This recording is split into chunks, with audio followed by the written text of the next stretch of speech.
বিসমিল্লাহির রহমানির রহিম। আসসালামু আলাইকুম viewers, welcome back to my channel অ্যাবডি কুকিং স্টোরি। ভিউয়ার্স, আশা করি সবাই ভালো আছেন। যেহেতু জলপাইয়ের সিজন চলতেছে, তো আমি আজকে জলপাইয়ের আচার তৈরি করে দেখাচ্ছি। অনেক মজাদার এই জলপাইয়ের আচারটি। সহজে কিভাবে জলপাইয়ের আচার তৈরি করা যায় সেই প্রসেসটি দেখাবো ভিউয়ার্স আজকে আমি এই জলপাইয়ের আচার রেসিপিটি তৈরি করে দেখাচ্ছি। দেখুন, একটা কালো জামের মতো জলপাইয়ের আচার গোল গোল করে শেপ করে নিয়েছি, আর একটা এভাবে রেখেছি। তো দুই আইটেমেরই করা যায় একটি প্রসেসে। অনেক মজাদারও এই জলপাইয়ের আচার খেতে, জিভে জল আসার মতো জলপাইয়ের আচার। তো ভিউয়ার্স, তাহলে আমার রেসিপি শুরু করা যাক। আমার চ্যানেলে যারা সাবস্ক্রাইব করেছেন তাদেরকে অসংখ্য অসংখ্য ধন্যবাদ। এখানে আমি জলপাই নিয়েছি 1 কেজি পরিমাণ। এরকম ফ্রেশ জলপাই ভালো করে 2-3 বার ধুয়ে নিয়েছি।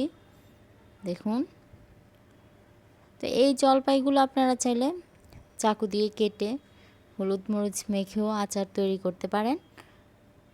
অনেকভাবে আচার তৈরি করা যায়, তো আমি আজকে সহজ ওয়েতে আচার তৈরি করব। তো ভিউয়ার্স, আমি এখন পরবর্তী প্রসেসে চলে আসলাম। চুলায় একটি পাতিলে পরিমাণ মতো পানি দিয়ে জলপাইগুলো দিয়ে দিয়েছি সিদ্ধ হওয়ার জন্য। আমি এখানে আধা ঘন্টার মতো সিদ্ধ করে নেব, আর 1 চা চামচ লবণ দিয়ে সিদ্ধ করে নিচ্ছি। তো ভালো করে সিদ্ধ করে নিতে হবে। তো ভিউয়ার্স, দেখুন, এই যে 30 মিনিট পর ফিরে আসলাম। দেখুন, জলপাইগুলো ভালোভাবে সিদ্ধ হয়েছে। তো সিদ্ধ হয়েছে কীভাবে বুঝবে? যে জলপাইগুলো ফাটা ফাটা হয়ে গিয়েছে এবং কালারটাও চেঞ্জ হয়ে গিয়েছে। তো জলপাইগুলো পানি ঝরিয়ে আমি একটি বলে নিয়ে নিলাম। এখন আমি জলপাইগুলোকে ভালোভাবে হাতের সাহায্যে গলিয়ে নিব। এই যে বেশ দেখুন, এভাবে জলপাইগুলোকে গলিয়ে নিতে হবে। তো অনেক সহজভাবে এই জলপাইয়ের আচার তৈরি করা যায়। আর যেহেতু জলপাইয়ের সিজন চলতেছে, আপনারা চাইলেও অনেক আচার এই পদ্ধতিতে বানিয়ে সংরক্ষণ করে রাখতে পারেন, সমস্যা নাই। তো আমি সবগুলো জলপাই এভাবে আমি গলিয়ে নিয়েছি। তো দেখুন, এভাবে গলে, তো আপনারা চাইলে ফ্রিজেও এভাবে সংরক্ষণ করে রাখতে পারেন। যখন আচার বানানোর দরকার তখনই আপনারা চাইলে নামিয়ে আচার তৈরি করতে পারেন। এখন যে মশলার উপকরণ নিয়েছি, এখানে আমি 5 ফোড়ন নিয়েছি 3 চা চামচ পরিমাণ, আর আস্ত শুকনো মরিচ নিয়েছি 5-6টি। তো অনেকে জিরাও দেয়, আমি এই উপকরণ দিয়ে করছি। আর নিয়ে নিয়েছি সরিষা আস্ত 2 চা চামচ। এখন পরবর্তী প্রসেসে চলে আসলাম। চুলায় একটি প্যানে আমি 5 ফোড়ন, শুকনো মরিচ এগুলো একটু টেলে নেব। তো টেলে মশলাটা তৈরি করলে আচারের যে গন্ধটা অনেক সুন্দর হয় এবং খেতেও মজাদার হয়। তো আমি 5-6 মিনিট এভাবে নেড়ে চেড়ে মশলাটাকে ভেজে নেব। চুলার আঁচটা লো আঁচে রেখে। চুলার আঁচটা হাই আঁচে রাখলে মশলাগুলো পুড়ে যাবে, ভালোগুলো ভাজা হবে না, টালাও হবে না। তাই আমি চুলার আঁচটা লো আঁচে রেখে আমি মশলাগুলোকে ভেজে নিয়েছি। এই যে দেখুন ভিউয়ার্স, মশলাগুলো ফুটে উঠতেছে, 5 ফোড়ন সব কিছুই আছে। এখন আমি ব্লেন্ডারের জারে এগুলোকে ব্লেন্ড করে নিব। তো 5 ফোড়নে যেহেতু মশলা সব উপকরণ দেওয়া থাকে, কালি জিরা ধনে সব কিছুই, তাই আমি আর আলাদা বাড়তি কোনো মশলা দিইনি। এগুলোই ভালো করে ব্লেন্ড করে মশলা তৈরি করে নেব। এই যে ভিউয়ার্স, দেখুন মশলা তৈরি করে নিয়েছি। তো আমার মশলার উপকরণ দিয়ে মশলা তৈরি করা সম্পূর্ণ হয়ে গিয়েছে। এখন আমি এই যে সরিষাগুলো ভালো করে ধুয়ে নিয়েছি। তো আপনারা বারবার সরিষাগুলোকে পানি দিয়ে ভালো করে ধুয়ে নিতে হবে, পানি ময়লা থাকে, অনেক বালি থাকে। আর দিয়ে দিচ্ছি সরিষাতে ভিনেগার। তো ভিনেগার দিয়ে আমি সরিষাটাকে ভালো করে ব্লেন্ড করে নিব। তো ভিনেগার দিয়ে সরিষাটাকে ভালো করে ব্লেন্ড করে, আর পরে ভিনেগার দেওয়া লাগে না, মিক্সারটাও ভালোভাবে হয়। তো আমি একটি ব্লেন্ডারের জারে আবারও সরিষাটাকে ভালো করে ব্লেন্ড করে নিচ্ছি। তো বেশ, এই যে ব্লেন্ড করে নিলাম, দেখুন কতটা সুন্দর হয়েছে। তো আমার মশলাগুলো রেডি হয়ে গিয়েছে। এখন আমি পরবর্তী প্রসেসে চলে আসলাম। চুলায় একটি প্যান বসিয়ে দিয়েছি। প্যানে আমি সরিষার তেল দিয়ে দিয়েছি 2 কাপ পরিমাণ, তার মানে আধা কেজি পরিমাণ সরিষার তেল দিয়ে দিয়েছি। চুলার আঁচটা মিডিয়াম হাই আঁচে রেখে আমি আচার তৈরি করব। এখন এখানে দিয়ে দিয়েছি 1 চা চামচ পরিমাণ পাঁচফোড়ন। তো আপনারা চাইলে আস্তা শুকনো মরিচও দিতে পারেন, সমস্যা নাই। আর দিয়ে দিচ্ছি রসুন বাটা 2 চা চামচ পরিমাণ, 2 টেবিল চামচ পরিমাণ দিয়ে ভালো করে নেড়ে নিচ্ছি। তো সরিষার তেল যেহেতু ভালো করে আগে ফুটিয়ে তারপর উপকরণগুলো দিতে হবে। এখন আমি চুলার আঁচটা মিডিয়াম লো আঁচে রেখে মশলাটাকে ভালোভাবে নেড়ে নেড়ে কষিয়ে নিচ্ছি। তো এই ওয়েতে যদি আচার তৈরি করা যায় অনেক মজাদার হয়, অনেক সুস্বাদু হয় ভিউয়ার্স, এবং সহজ ওয়েতে রোদে দেওয়ার ঝামেলা নেই, সহজভাবেই তৈরি করা যায়। তো মশলাটা 5-6 মিনিট আমি ভেজে নিয়েছি। দেখুন এই যে তেলটাও ভেসে উঠেছে, তো মশলাটা কষানো হয়েছে। তো এভাবে নেড়ে নেড়ে রসুন বাটাটা ভালো করে মিক্স করতে হবে। আর দিয়ে রাখছি যে বেটে রাখা সরিষা বাটা, সেটাও দিয়ে দিলাম, দিয়ে আবারও ভালো করে ভেজে নিতে হবে, তাহলে আচারটা সুন্দরভাবে তৈরি হবে ভিউয়ার্স। তো চুলার আঁচটা মিডিয়াম লো আঁচে রেখে আমি মশলাটাকে ভালোভাবে নেড়ে চেড়ে কষিয়ে নিচ্ছি। তো এইভাবে 10 মিনিটের মতো এই মশলাটাকে চুলার আঁচটা মিডিয়াম আঁচে রেখে নেড়ে চেড়ে ভেজে নিতে হবে। এখন আমি দিয়ে দিচ্ছি লবণ 1 চা চামচ পরিমাণ, দিয়ে আবারও ভালো করে নেড়ে চেড়ে দিচ্ছি। তো আপনারা আপনাদের পছন্দ মতো লবণ দিয়ে দিতে পারেন, সমস্যা নেই।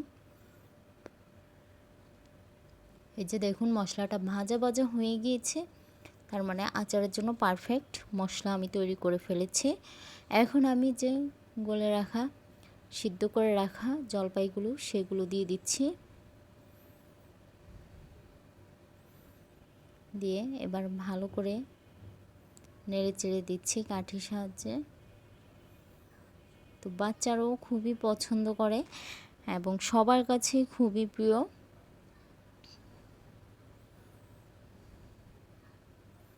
তো ব্যাস এভাবে নেড়ে চেড়ে আমি 8-9 মিনিটের মতো ভেজে নিব চুলার আঁচটা মিডিয়াম লো আঁচে রেখে। এখন আমি লবণ দিয়ে দিচ্ছি,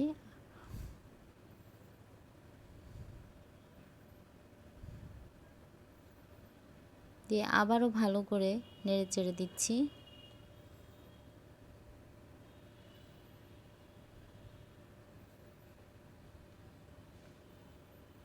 তো ভিউয়ার্স এই যে জলপাইগুলো ভালোভাবে একটু ভেজে নিয়েছি। এখন আমি চিনি দিয়ে আচারটি তৈরি করব, তাই আমি এখানে 2 টেবিল চামচ পরিমাণ চিনি দিয়েছি।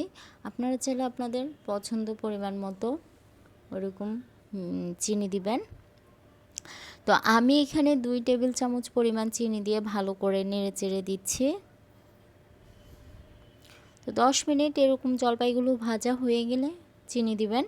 আর যদি গুড় দিয়ে তৈরি করেন তাও হয়, গুড় দিয়ে আচার তৈরি করলে সেটাও মজাদার হয়। তো আমি আজকে চিনি দিয়ে জলপাইয়ের আচার তৈরি করছি। এখন ঢাকনা দিয়ে আমি 10 মিনিটের মতো রেখে দিব, যেন চিনির পানিটা গলে আচারের সাথে মিশে যায়। তো ভিউয়ার্স 10 মিনিট পর ফিরে আসলাম। দেখুন এই যে চিনি থেকে পানিটা বের হয়েছে এবং আচারটাও মোটামুটি তৈরি হয়ে গিয়েছে। এখন আমি যে পাঁচফোড়নের যে মশলাটা, আচার মশলাটা ব্লেন্ড করে রেখেছিলাম সেটা দিয়ে দিচ্ছি, দিয়ে আবারও ভালো করে নেড়ে চেড়ে দিচ্ছি। তো এভাবে নেড়ে চেড়ে মশলা দিয়ে আচারটা তৈরি করতে হবে, না হয় কিন্তু আচারটা প্যানের গায়ে লেগে যেতে পারে এবং পারফেক্টভাবে আচারটা তৈরি হবে না। তবে এর চুলার আঁচটা মিডিয়াম লো আঁচে রেখে কিন্তু আচারটা তৈরি করছি আমি। দেখুন কালারটা চেঞ্জ হয়ে গিয়েছে। তো এভাবে নেড়ে চেড়ে মিনিমাম 1 ঘন্টার মতো চুলায় রাখলেই দেখবেন যে আচারটা সুন্দরভাবে কালার চেঞ্জ হয়ে গিয়েছে এবং পারফেক্ট আচার তৈরি হয়ে গিয়েছে। তো দেখুন আরও চুলায় বসিয়ে রাখলে আরও একটু কালার চেঞ্জ হয়ে যাবে। এই যে ভিউয়ার্স দেখছেন কতটা সুন্দর কালার হয়ে গিয়েছে, একদম ভাজা ভাজা। তো আপনারা চাইলে ওই পর্যায়ে চুলা থেকে নামিয়ে নিতে পারেন, সমস্যা নাই। তো আমি আর একটু কালারটা চেঞ্জ করে নিয়েছি, ভাজা ভাজা কালার করে নিয়েছি, বাচ্চাদেরও পছন্দ হবে, তাই এভাবেই ভালো করে ভেজে কালারটাকে চেঞ্জ করে নিয়েছি ভিউয়ার্স। তো দেখলেন তো কতটা সুন্দর সহজভাবে আমি এই জলপাইয়ের আচার রেসিপিটি তৈরি করে ফেললাম। তো ভিউয়ার্স, আমার জলপাইয়ের আচার রেসিপিটি একদম সম্পন্ন হয়ে গিয়েছে। এখন আমি আপনাদেরকে পরিবেশন করে দেখাচ্ছি। দেখুন ভিউয়ার্স, এই যে আমি এভাবেই পরিবেশন করে ফেলছি, কতটা সুন্দর হয়েছে দেখেছেন, এবং কালারটাও অনেক লোভনীয় লাগছে। তো আমার এই রেসিপি ফলো করে আপনারা অবশ্যই বাসায় ট্রাই করে দেখবেন।